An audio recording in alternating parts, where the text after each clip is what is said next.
بسم اللہ الرحمن الرحیم۔ حضرت جابر رضی اللہ تعالیٰ عنہ سے روایت ہے کہ رسول اللہ صلی اللہ علیہ وسلم نے فرمایا کہ قیامت کے روز مجھے سب سے زیادہ محبوب اور ہم نشی کے اعتبار سے میرے سب سے زیادہ قریب وہ شخص ہوگا جو تم میں اخلاق میں سب سے زیادہ اچھا ہوگا، اور تم میں سے مجھے سب سے زیادہ ناپسندیدہ اور مجھ سے سب سے زیادہ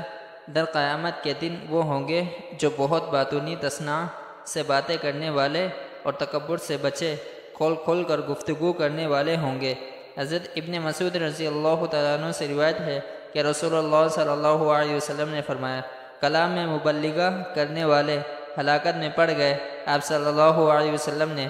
یہ الفاظ 3 بار فرمائے۔ حضرت ابن مسعود رضی اللہ تعالیٰ عنہ سے روایت ہے کہ رسول اللہ صلی اللہ علیہ وسلم نے فرمایا، اللہ تعالیٰ کے نزدیک وہ شخص سخت ناپسندیدہ ہے جو کلام بیان میں حد سے فصاحت بلاغت کا مظاہرہ کرے، بائن طور کہ وہ اپنی زبان کو اس طرح لپیٹ لپیٹ کر باتیں کرے جس طرح گائے اپنے چارے کو لپیٹ لپیٹ کر جلدی جلدی اپنی زبان کے ذریعے کھاتی ہے۔